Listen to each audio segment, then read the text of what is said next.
Biplab, and I'm introducing Dr. Hemant Joshi. There's no need of introduction of Dr. Rama.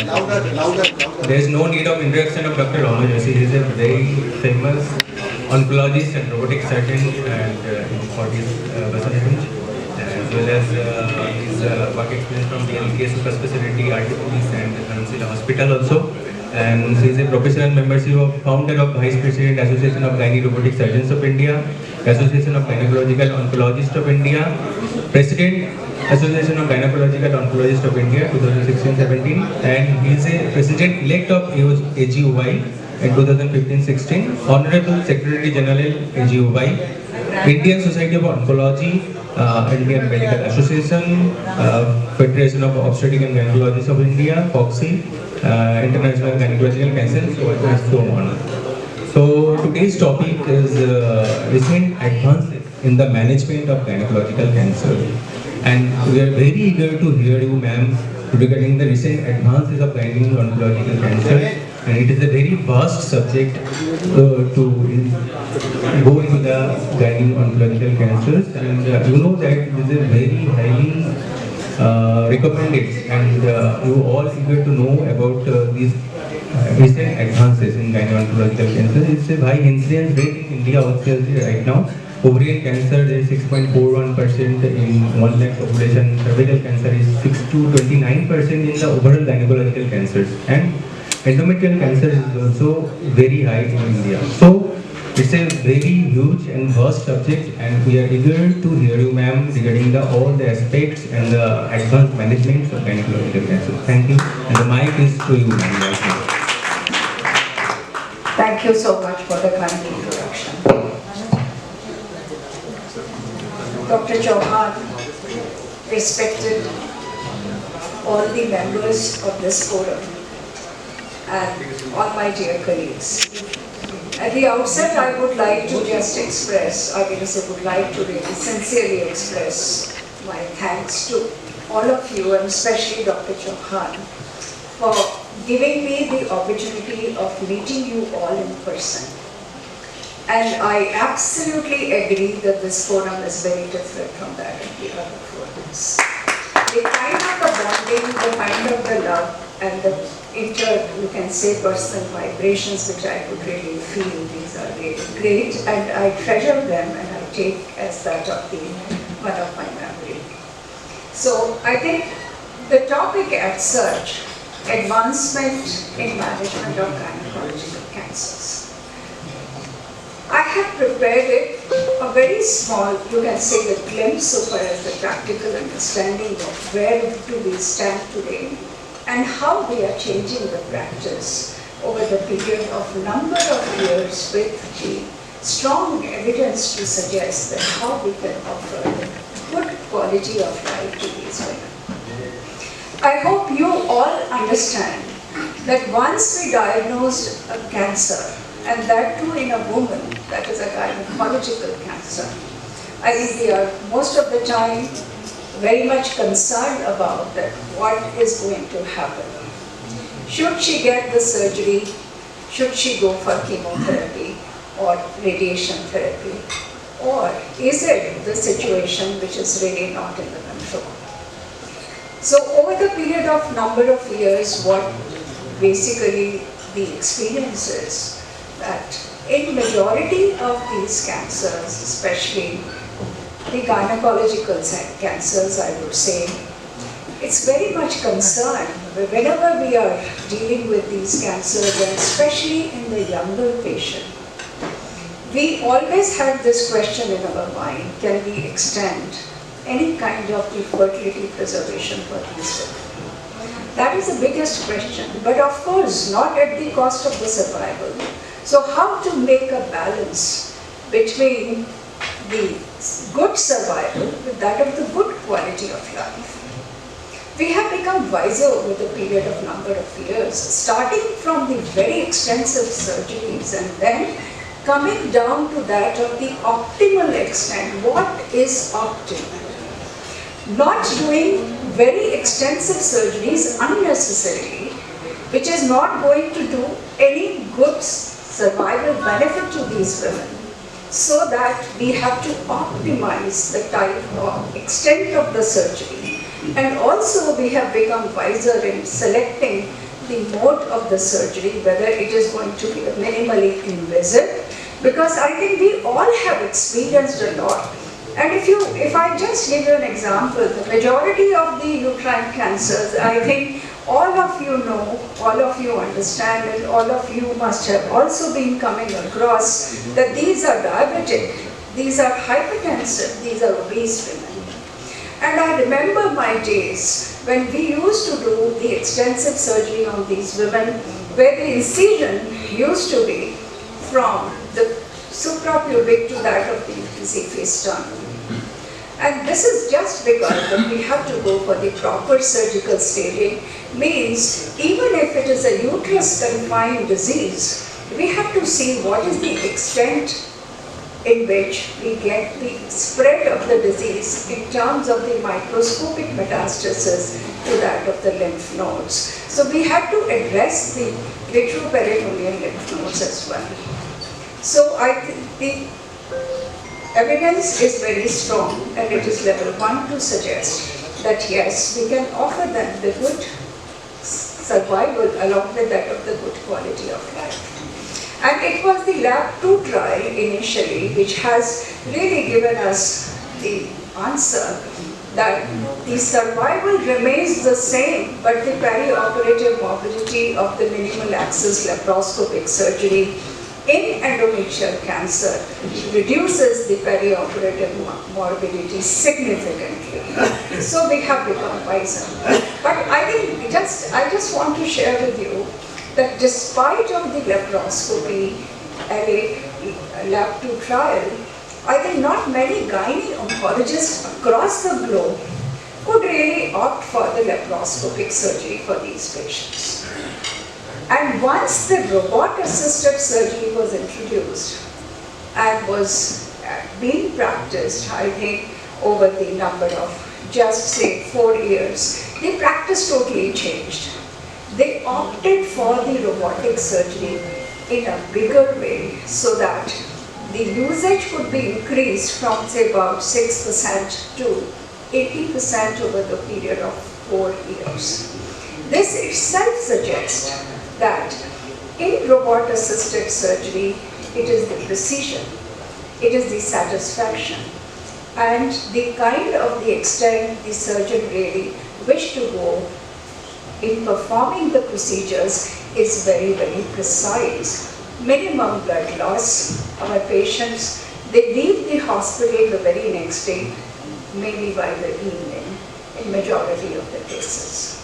So you could understand that the large incisions or the long incisions, the morbidity of these incisions could be reduced. We could extend them the good quality of life. They are recovering so quickly. The patients now say that they feels as if they didn't have any surgery at all. And they are not ready to leave the hospital the very next day. They say that if suppose we have undergone such a large surgery, please let them stay in the hospital for a day more. It becomes difficult for them to really understand that they have gone through an extensive surgery. But I think thanks to the technology and thanks to the use of the technology, what is important is to follow the principle of oncology. What makes a difference in giving the survival to these patients and also the proper extent. And I just would like to make one point here, that radiation therapy or chemotherapy, I think I have my medical oncology colleagues as well here, so can very well understand that these are not the modalities of the actual treatment for incomplete surgery. So what gives the quality of life to these women is to define where we can give radiation therapy, where we have to give chemotherapy, so that we optimize the extent of surgery and giving them the good quality of life. I think when it is not indicated, we do not have to really give them any adjuvant therapy. Understanding well the risk factors on histology, on immunohistochemistry. And that is how, even in the high-risk group of the patients, I think the treatment, you can say, the practice is changing to that of the sentinel node mapping in endometrial cancer or uterine cancers. As I said, I've just shown you the slides where you could see that you have complete lymphadenectomy up to that of the renal veins. That's how we have been doing. But we are defining more when to do and not to do. When we can replace this practice with that of the sentinel node mapping. And that's how we can pick up the sentinel node. You can see here the lymphatics coming and reaching to the one node. This is the sentinel node, means it is the first node affected. This can be one, this can be more than one. And we take up this sentinel node and we send it for the ultra staging, where these nodes are processed. In the ultra staging, these nodes are processed in order to understand whether we have the microscopic metastasis, and sometimes we can even identify the isolated cells. Isolated tumor cells, still they are coming in a big way to understand whether any kind of the adjuvant treatment should be given or not, but we are not considering these for. So, but we are very, very selective in choosing the patients where we can go for sentinel node mapping instead of lymphadenectomy. And we have to assess before the surgery that none of the nodes are abnormally enlarged or none of the nodes are otherwise suspicious. In those cases, if we find these, then we don't take up the sentinel node mapping. So actually the selection is very, very important, and here you can see that this is what is the micrometastasis which you can pick up on the ultra staging. And I think thanks to our pathology colleagues, oncopathology colleagues, I just met, I think, very senior pathologist here, and I'm very happy that he is also around in this forum today. So we published our own results initially because we used to look at what happens when these patients are morbidly obese and what happens in our robot-assisted surgery in uterine cancers when these patients are otherwise non-obese. And we could find almost the equal results. This is just a glimpse to let you know that how do we identify the sentinel node mapping. So it's a very small, short surgical campaign.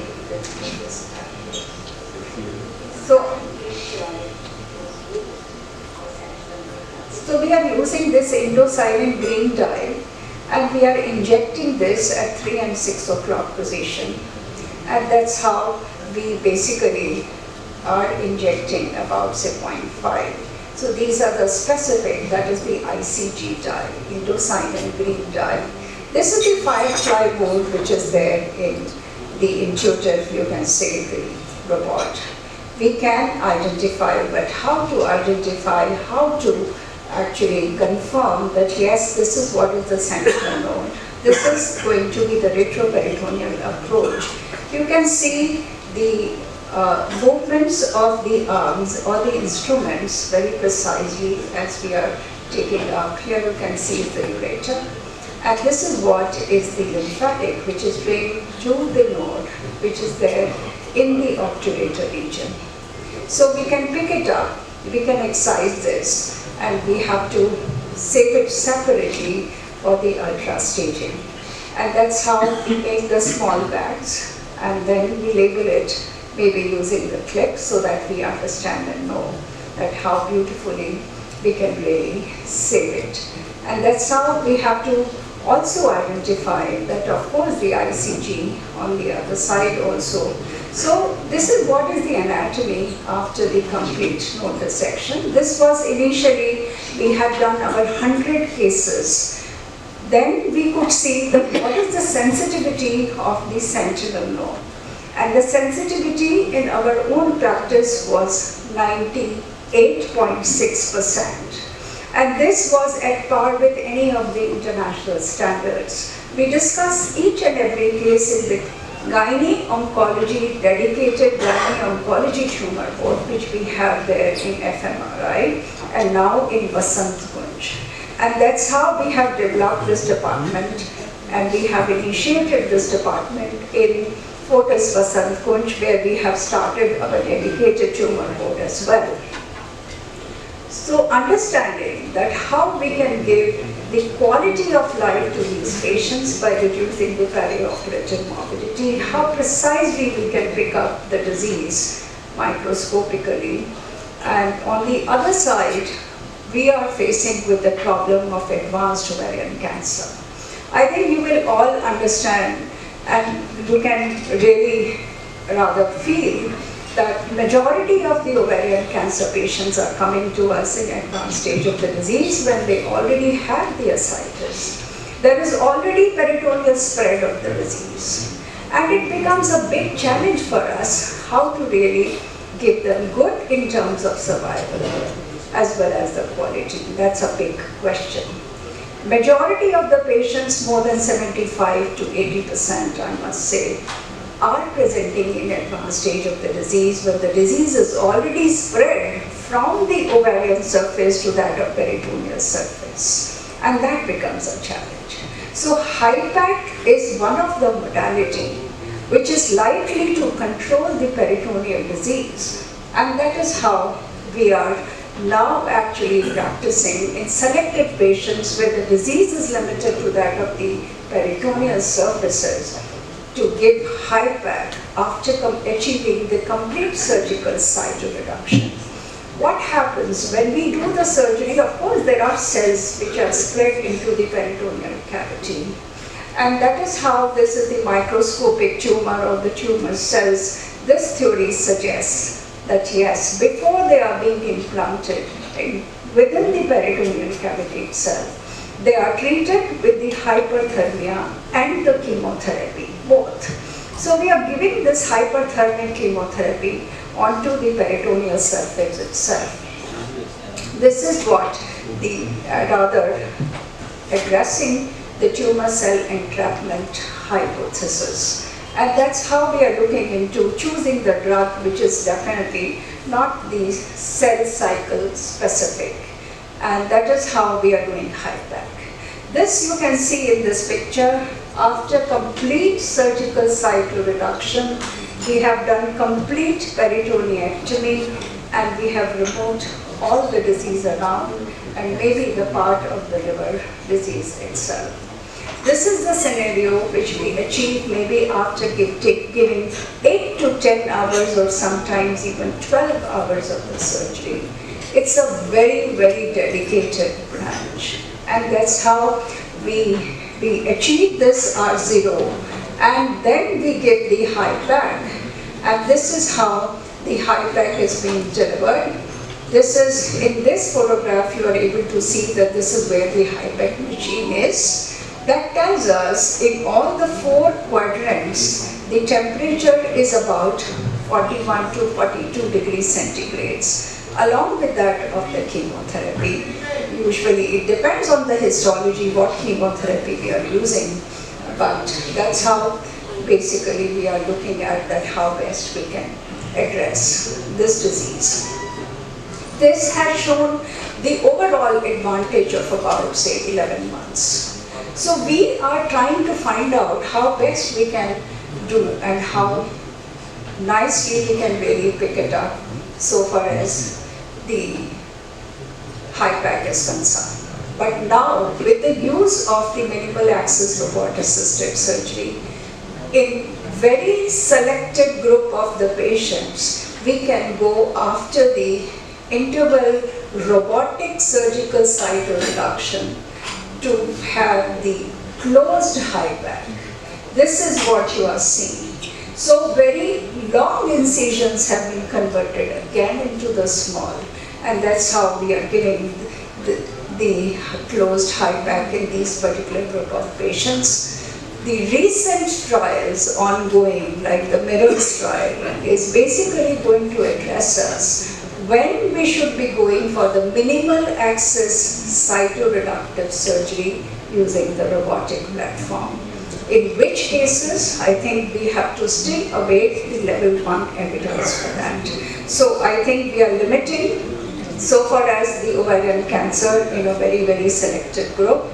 And this is what the HIPAC tells us. The survival is definitely much better, significantly better when we are doing HIPAC than in those where the HIPAC is not being done. Of course, we understand that these are the challenging issues, but that's how we can be doing something better for our patients. We also address the fertility preserving surgery, and definitely when the patient is young. And it's a simple example which I thought of sharing our own, some of the cases with you. Just to let you know that when these patients had conceived, those patients, this is the robotic surgery, actually the cases which I am just showing it to you, that the conception in one of the patients was just at 2 months. So one can understand that how the quality of life of the minimal access robot assisted surgery really makes a difference. So there have been a lot of advances, but these are the main advances which I wanted to focus in our practice, which we are using now. And these are all my inspiring patients, and I really tribute them. So these were the photographs given by them. They just wanted to carry with them this, actually, the memory. And I just want to tell you, here is the most obese patients whom we had operated. The BMI was 64.4 BMI. And she was refused surgery for uterine cancer in all the Delhi NCR. And that's how I think we opted for the robot-assisted surgery. I think she is doing very well for last 6 years. So she is NED. She did not receive any kind of the adjuvant treatment, luckily, because she fell into the group of stage 1A disease, less than 50% myometrial invasion, no other risk factors. And here is my Masa. Actually, I would say that she is the mother of a GI surgeon there in United States. He called me up and said that, ma'am, my mom is diagnosed with the uterine cancer, but she had a fall and fracture. So I think we basically rather advise that the fracture should be taken care of first. Don't worry about this, we will manage. And that's how, after fixing up the fracture and all in Chandigarh, she came. So she was to be discharged on day 2. You can see this is a picture of day 2 when she was to be discharged. So we took care of her, actually the fractured limb and all. And that's how all my doctor colleagues as well. This was the very elder, you can say, gynecologist of 85 years of age. So I think they have taught us, they have given us a lot of confidence that it was their good survival with a good quality of life. And that's how I'm so thankful to my entire team of the gynae oncology at Fortis Gurugram and Fortis Vasant Kunj at the same time. So I think with this, I thank you all for the patient care.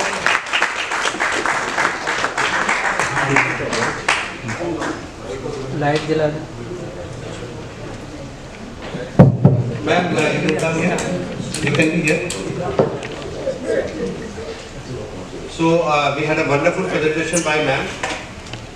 We have some eminent gynecologists in the group. I can see Dr. Gurmeet Bansal at the back, Dr. Shireen Masi ma'am, Dr. Kiran Podar ma'am, Dr. Biplav himself, Dr. Rajni, I don't know whether she is practicing gynae or not, and Dr. Sarla Sharma ma'am. बोल दिया doctor किरण पोदार का नाम बोल दिया doctor Deven don't worry since he wants to be politically correct every time. Great guy. First lady, sir. First lady now. Yes, first lady now. Obviously, I cannot. First lady, yeah. I can only ignore her at my own peril. I know that. And self-preservation is the human nature, so I will not ignore her. We had a wonderful presentation. There will be many questions. I would request all of you to please keep the questions short And I would like Dr. Biplab to set the context and your take on the talk. It's a very beautiful and great presentation by Dr. Roma Joshi ma'am. It is what are the advances in recent gynecological surgeries, and robot has given a lot of opportunities as per patient aspects, that they are suffering less pain, less hospital stay, everything is fine with the robotic surgery, and ma'am is very comfortable and very senior and very fabulous with the robotic surgery. And thank you ma'am for your nice presentation. And now the question answer session is open to all. You can ask any question to us. Dr. Mehta, you are not leaving without asking a question today. Okay. So, no, I'll come to you later. You can think about the question. No problem. Dr. S.K. Poddar sir wants to make a small introduction. Sir, over to you. Thank you, madam. I know Dr. Roma Joshi for I think more than 10 years. He has operated upon few of my patients. So, my question is that you said sentinel lymph node biopsy of 96% sensitive. So, what is the role of PET scan? So if you see 98, but maybe the figure may be different. So it's very sensitive, it's very accurate. So what is the role of now PET scan? Suppose you PET scan, you see that lymph node is that affected. So still you would like to do lymph node, sentinel lymph node biopsy by ICG?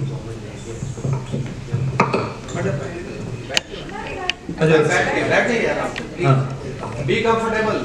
Feel at home, man. I think for that I have thanked you. So, I think it's a very good question, because it's very important to understand what PET scan does. PET scan will pick up the disease which is more than 5 millimeter, not less than that. So we must understand. That is how the staging means we are looking into microscopic metastasis to the nodes. So if the node is enlarged and lighted up on PET CT, that means it is suspicious node. In these cases, we will not be doing sentinel because already gross disease is there.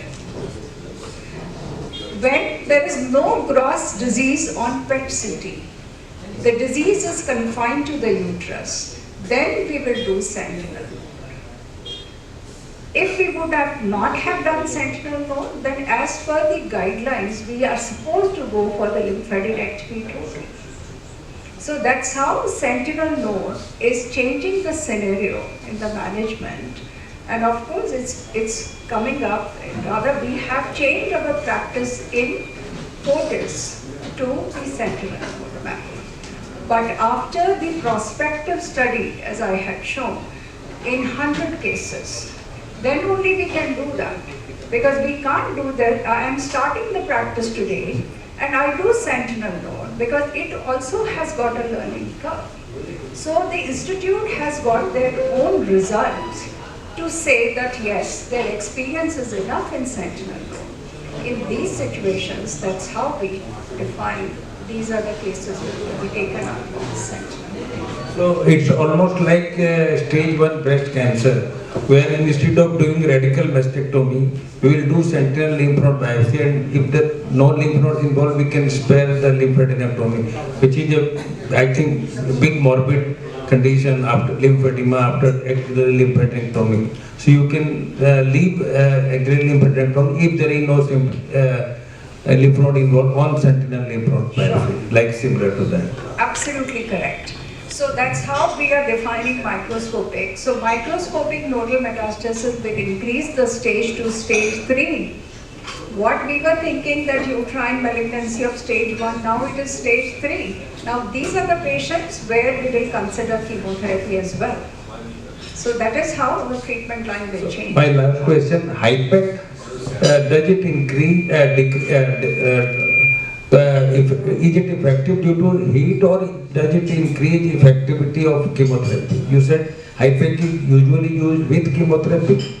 Yeah, HIPEC is heated intraperitoneal chemotherapy. Okay. This So itself it's is all, chemotherapy. so they know, So we are combining two factors of cytotoxicity. One is the increased temperature, that means hyperthermia, and the other one is chemotherapy. So, doctor Gurmeet Bansal ma'am, madam से हमें एक CMV लेनी है, सवाल पूछिए ma'am. This is apart from the robotic surgery, just wanted to know in a 68-year-old female, if on accidental detection on ultrasound, there is a cyst, ovarian cyst by 3 by 3 centimeters with a single septa, the tumor markers are negative, the MRI reports as ORAS2, should you follow this patient up or should we take her up? Or in other words, what are the chances of this cyst getting malignant?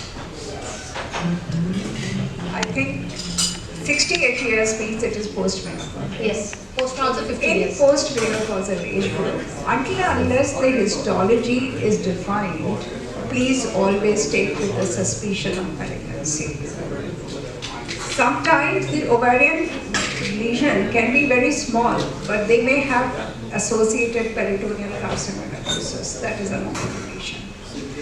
I just shared my own experience, which I will never forget in my life. I'm telling you, I'm just sharing it maybe 25 years ago. It was one of the software engineers whose mother I was actually treating.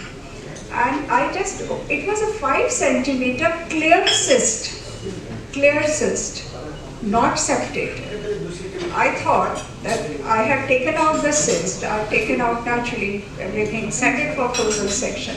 I think I'll be closing it back because I don't see that it can be malignant.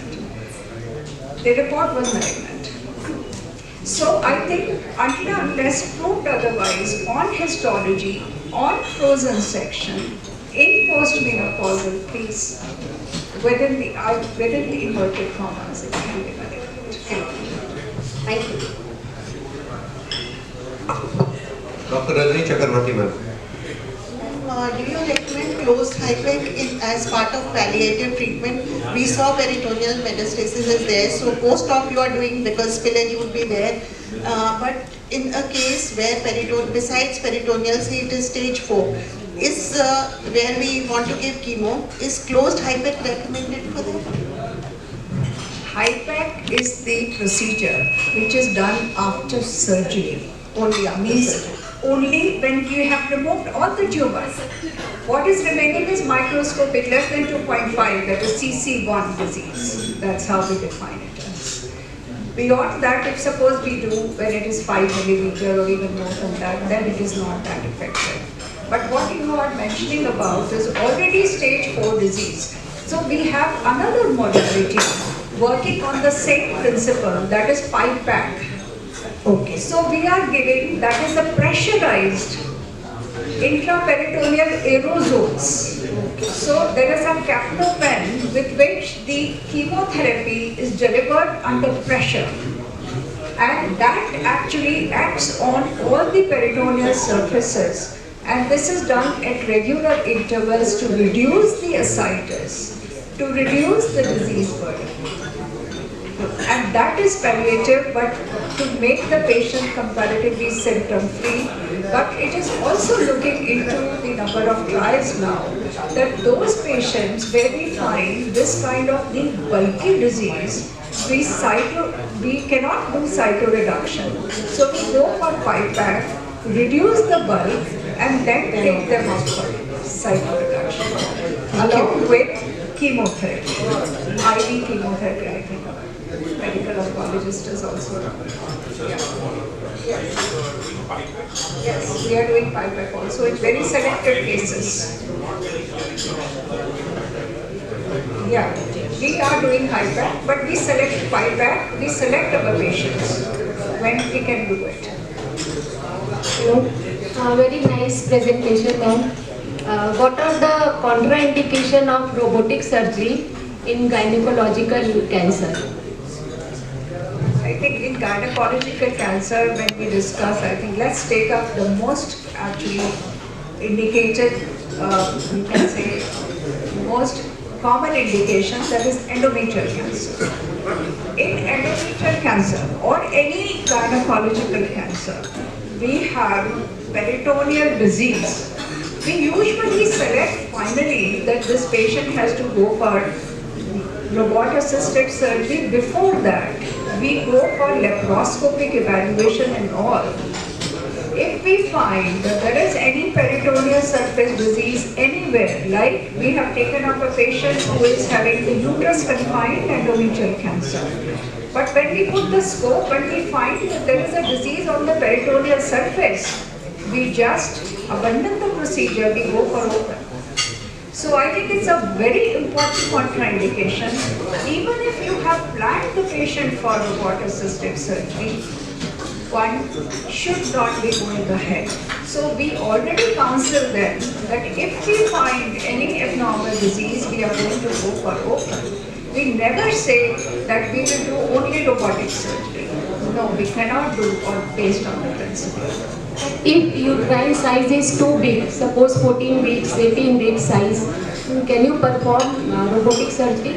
I think it's a very, very important question that you have asked, an interesting one. In oncology, what matters is the oncological principle. Oncological principle means whatever we are removing, we should not actually damage that part. Means we don't go for morcellation. We don't go for morcellation.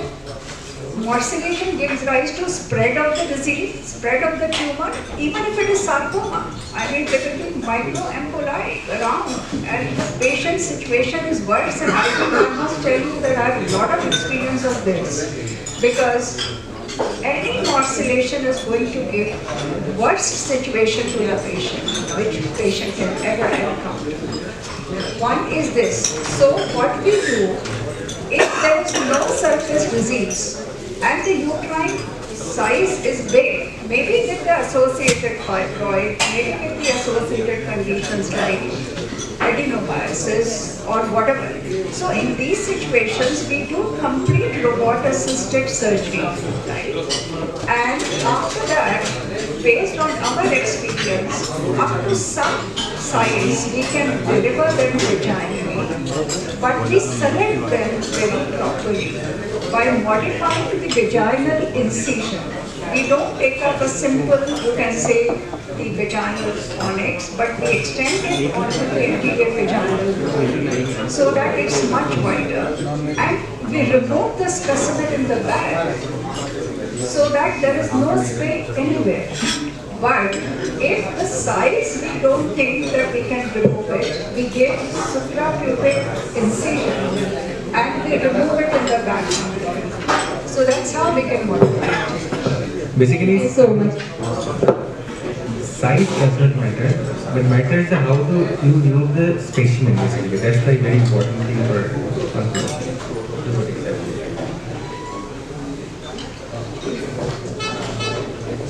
We have two eminent radiologists here, Dr. Abha Parashar and Dr. Sanjeev Sachdeva. Dr. Abha Parashar, you must be having cases where you find on a routine examination ovarian cysts. What is your take on your advice to patients, depending upon the number of cysts, whether the kind of cyst? Could you just advise us? Because many of our GP friends, they keep sending patients for routine ultrasounds and they turn up as polycystic ovarian disease. I would like to know from you and from ma'am also, what should be our approach to polycystic ovarian disease in young people versus elderly people? And your take first. Dr. Rama, it was an excellent talk delivered by you. And as Dr. Johan had posed this problem of polycystic, which is so much virulent now, every other girl is coming with the same condition and resulting into infertility problems. So on ultrasound in a younger age group, where it is we consider that they are in the age group of becoming mothers, or the younger, still younger age groups, say 18 to 25, it is a basic day 2 or day 3 scan which is generally done to know the volumes of the ovaries, the numbers of the follicles and the sizes of the ovaries. So that is from the ovarian point of view. And then that is one category of patients. Then the second comes when the girls get married and they are expecting to become mothers and they are not able to. So they consult their obstetricians or gynecologists and get fertility. So that is the second set, where again the same procedure is followed and the set of measurements which reflect us that yes, they need to go back to their gynecologist for a detailed examination of their hormonal assessment and then further advice by them whether to obesity is one major problem, to cut down on their weight or change of the lifestyle, and if there is a certain hormonal problem, whatever medicines are to be given. Then comes the set, as Dr. Gurmeet had mentioned, the post-menopausal lady coming with the cyst. And that has to be, the radiologist has to be alert to that cyst. And she rightly said that even if a simple cyst is there, in a post-menopausal, it is not to be neglected. The patient has to go for the next set of tests, whether it's MRI of the pelvis. As a sonologist, I will definitely see the vascularity of the cyst. And if it's obviously vascular, no time to be wasted. But we go back to the gynecologist and as advised by him. So that's how. Ma'am, your take on these observations by Dr. Anushka ma'am. Can you please, Dr. Abha's observations on the cyst? Because it's a very... The moment Dr. Abha reports that it is polycystic, looks like a polycystic ovary, I think I'll be very much afraid of. I tell you why. Because the patient, those who are coming to us, they are having diagnosed on infertility assessment. They go that they are not conceiving. And they go to the fertility specialist and they come back with the diagnosis of endometrial cancer to us. So I'm really afraid of polycystic ovaries. Why? Simply, the moment you write, these are the multiple small cysts which are actually into the periphery. And whatever the stroma, you can say that you are very much right or fine. Because these are having the unopposed estrogen, which is there for the very long time. And you know, the other thing is, the worst part is, because the periods are painless, because they don't have ovulation. It's only they become when painful means they are having the menorrhagia, they are passing clots. And that is where they are having the endometrial hyperplasia. So I think I have diagnosed endometrial cancer in very young, I would say, girls. So this is the disease of postmenopausal age group.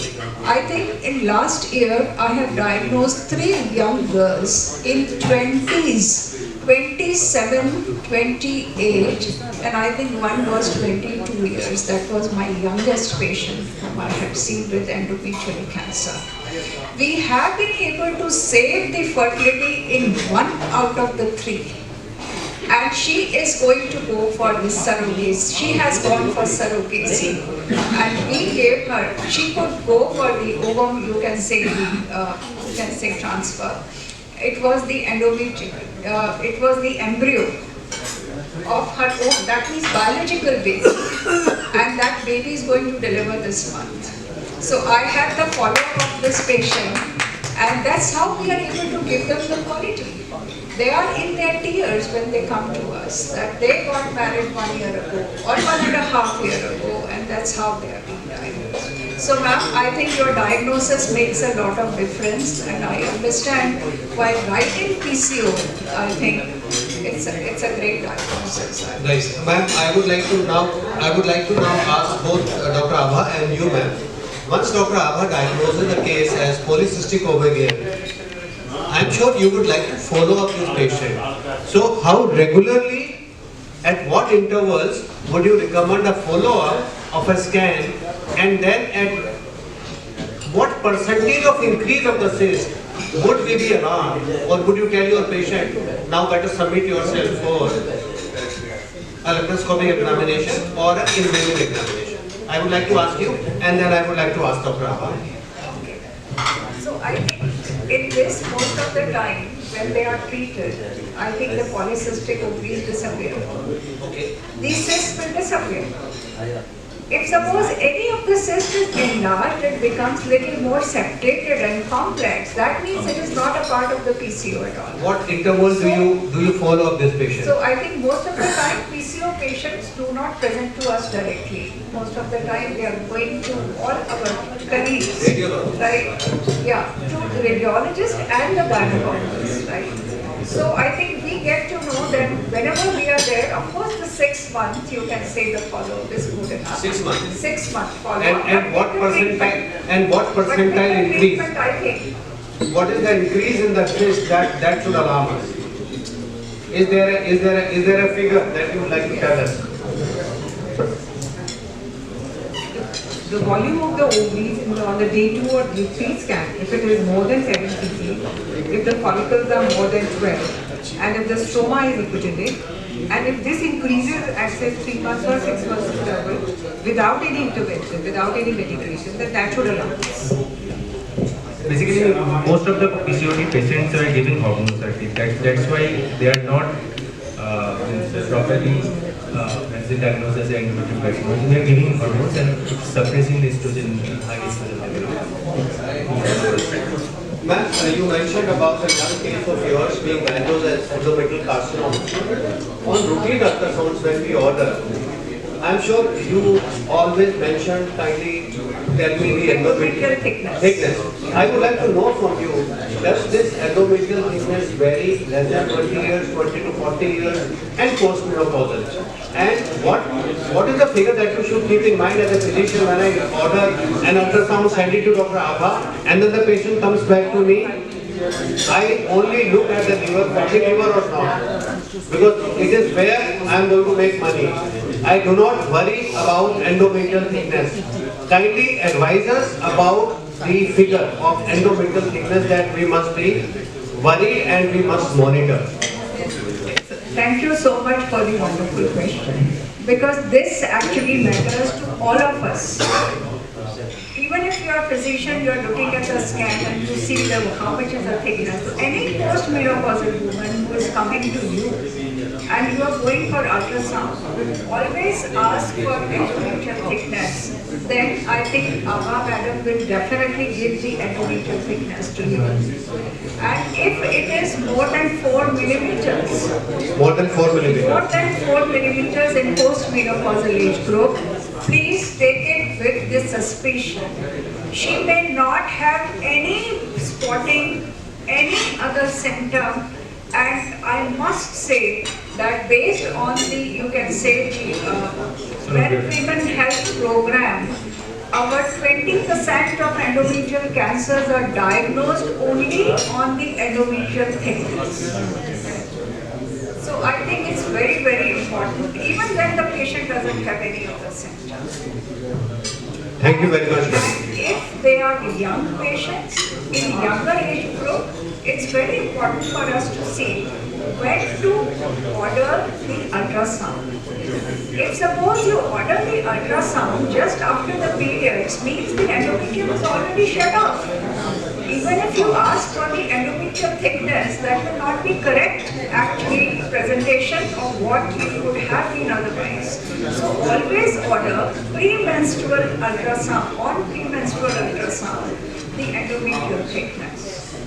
And in these cases, if it is more than 15 to 18 millimeters, I think this is what is the window where you have to be really alert. But most of them are symptomatic if they are having endometrial hyperplasia. Or a simple history of intermenstrual spotting. Intermenstrual bleeding is good enough. Ma'am, I would also like to ask this. And I think it's for everyone's interest. Many of our postmenopausal patients are on HRT because of the symptoms. Does this criteria of endometrial thickness differ in patients who are on HRT? Because now they are taking hormones. So kindly elaborate on this for us. I think it's very, very important. If it is a postmenopausal patient who is taking HRT, and patient is symptomatic, maybe at 3 millimeters, then you have to take it as suspicion. So you come down from 4 millimeters to 3 millimeters. I don't know. 4 millimeters to 3 millimeters, that means any symptom where it is even less than 4. Patient is symptomatic. Yeah, you have to take it as suspicious. Right. But when you are giving them HRT, the endometrial thickness is likely to increase. Yes, there is ma'am. no question. Yes, ma'am. And when the endometrial thickness, only on endometrial thickness you cannot make the diagnosis, because you have to make serial ultrasounds on this patient to see. If initially, before starting the HRT also, you have to see how much is the endometrial thickness. And if this endometrial thickness is 4 millimeter, then they are required to be investigated on endometrial biopsy. If it is negative, then HRT is prescribed. And HRT is notorious for endometrial cancer, we must remember this. So always the progestogen-based HRT is good, or it has to be the combination of with the progesterone. Otherwise, I think it's very, very difficult. Right, ma'am. As a physician, ma'am, practicing diabetes, obesity, hypertension, I would like to ask you, when I was doing my MBBS, my teacher in Moranadar taught me a triad of endometrial carcinoma, hypertension, diabetes, obesity, any symptom. Consider this triad to be very significant. Does that triad hold true in modern age? I think this is the bottom line. Any patient who is having this trial, you have 3 symptoms or 3 signs basically: diabetic, hypertensive and obese. I think you have to be really suspicious of whether she is having any endometrial cancer. Ma'am, Dr. JPS Tulsi. Thank you, ma'am. So, great talk, very nice talk. I learned so much. I must confess, I know very little about gynae, especially gynae cancers. So, kindly pardon me if I'm asking many silly questions. So, let me begin by asking you regarding your HIPAC. You dwelt on length on HIPAC in ovarian cancers. So, always after IDS, in stage 3 ovarian cancers, who have good response to neoadjuvant chemos, or would you say even before chemo? HIPAC, you want to ask HIPAC after the good response to chemo? Absolutely. So actually HIPAC, And even before chemo you give. This is under investigation. Please talk about that. yeah. So whatever the evidence that is based with that of interval surgical cytoreduction. And I think the chemotherapy good response will not actually select the patient for HIPAC, but of course it is going to tell us that this patient is going to do much better when you are doing HIPAC. And any of the HIPAC before chemotherapy, there is no trial which is suggestive of any HIPAC before chemotherapy. Right, still under investigation. Right, sir. Okay, ma'am, talking about cervical and ovarian cancers, probably more common in the countries, underdeveloped countries. I won't say India is an underdeveloped country no longer now. More common because we don't have, regular screening and giving HPV vaccines as compared to UK or USA, where endometrial cancer is more common. Yeah. Tell us about that. I think what an important actually question, which I did not address anything, because I was just looking into that just to take, because of the time and number of other things. It's a very valid question that cervical cancer prevention vaccine is the HPV vaccine. This prevents cervical cancer by more than 90%. And this should be given to the young girls to have the maximum benefit, or before any kind of you can say exposure to HPV, that is any kind of asexual activity. And that's how we can give them the first, you can say, primary protection. The second protection for the cervical cancer is the screening, where we go for the screening test of the just PEP test and HPV DNA testing to understand whether the disease is in its precancerous condition. So we can diagnose in precancerous condition, we can treat it so that we can prevent cervical cancer. That's how this is the other level of the protection for cervical cancer. And here you all can help us. I must say I'm in this kind of a forum today where all physicians can help just by asking any woman, did you have your pap test done? Where is your pap test report? You ask for the pap test report. And that is how it is being done in United States. If suppose the woman is going to any of the physician will look at whatever the problem she is coming up with, but will be asking for where is your pap test, where is your mammogram. And that is how the practice has changed. And that is how they are far ahead of us.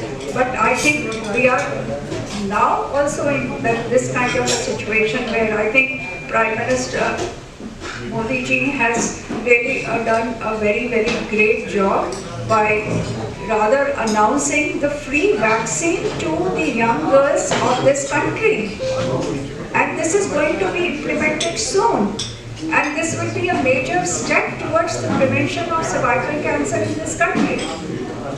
So the government is suggesting to give HPV 5 instead of the usual 9. So we know there are 150 types of HPV subtypes. I believe 14 and 16 are the two major types which cause HPV infections and probably responsible for cancers. It is HPV 16 and 18. HPV 16 and 18. Right. That is the major. That around 80%. Yes. But I think if these are the 4 viruses, actually, they are having the cross, you can say, immunity as well. Maybe that we are giving protection for 4, but that protection is ultimately extended to the other you can say the HPV also. So HPV 9 is the one, that is Gardasil 9, but the government is giving 4, that is 4. Okay. HPV 16, HPV 18, and also they have combined with that of the other 2. So our main aim is the, you can say, protection of this for the cervical cancer, which is extended more than 90%. So I think it's good enough. Absolutely. So ma'am, can we go beyond the BRCA gene or the era? See, we know today that targeted therapy, immunotherapy, gene therapy probably are, improving survival in stage 3 and 4 cancers. Not only improving the quality of life as well. Can you dwell on that, please? Yeah, I think it's another interesting question. Thank you. So I think it's the BRCA1/2 gene, and if I just remind you, it was the Angelina Jolie who really made this popular. And so thankful, I think entire globe is thankful to her for that. And BRCA1 and BRCA2 mutations, when we detect, these are the cases whenever we diagnose any ovarian cancer, we must go for the BRCA1 and BRCA2 mutation. And if they are positive, that means this cancer will be comparatively doing better than the other cancers. On the other side, we can give them the very specific maintenance, you can say, therapy with that of the olaparib. So that will give us the treatment plan for you can say the maintenance therapy as well. Also, it will tell us any kind of the increased risk in the family. If we are dealing with that of BRCA1 and BRCA2, then we have to be careful in actually advising the genetic testing of the family as well. Even for recurrent clear cell ovarian cancers. Right. Thank you, ma'am. Thank you. Dr. Sanjeev Sachdeva ma'am, he is every radio He runs a very good diagnostic center in CR Park, Sachdeva Diagnostic Center. He is a very good and very skillful person on imaging, and he has something to tell us. Thank you, sir.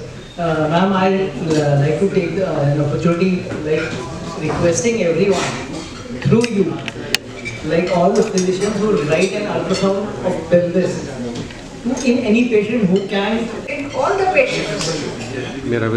Why we want to screen half of the abdomen? Otherwise also why only the pelvis? So I think there are a number of issues along with this that can be dealt with, and it should be a routine practice for all. This is what I understand. Yeah, I thought I would I think that very nicely you can give me what is the endometrial thickness, whatever is the ovarian status. You also can know at the same time, doctor, if suppose you find any suspicious ovarian mass.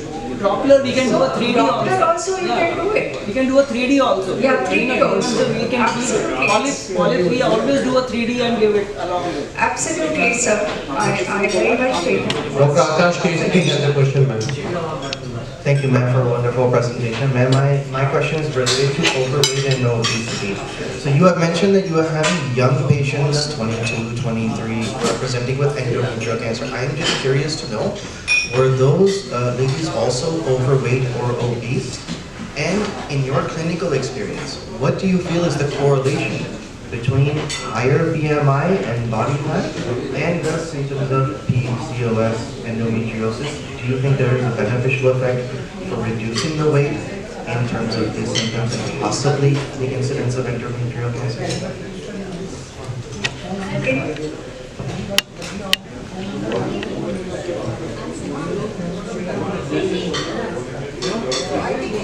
PCOS, most of the time these young girls are comparatively towards obesity.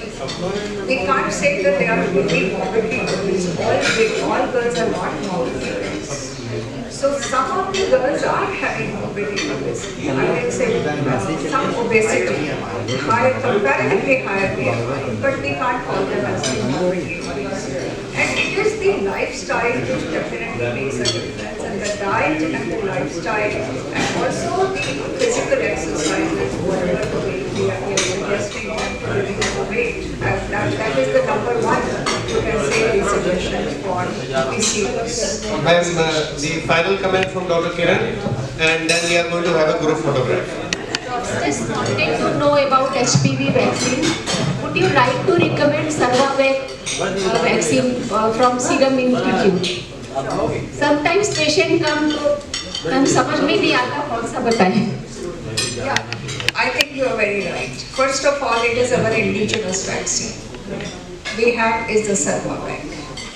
And once it is indigenous, you can give the choice to the patient. See, these days the patients know, I think they have learned about Cervavac. They have learned about Gardasil 4. They also know about Gardasil 9.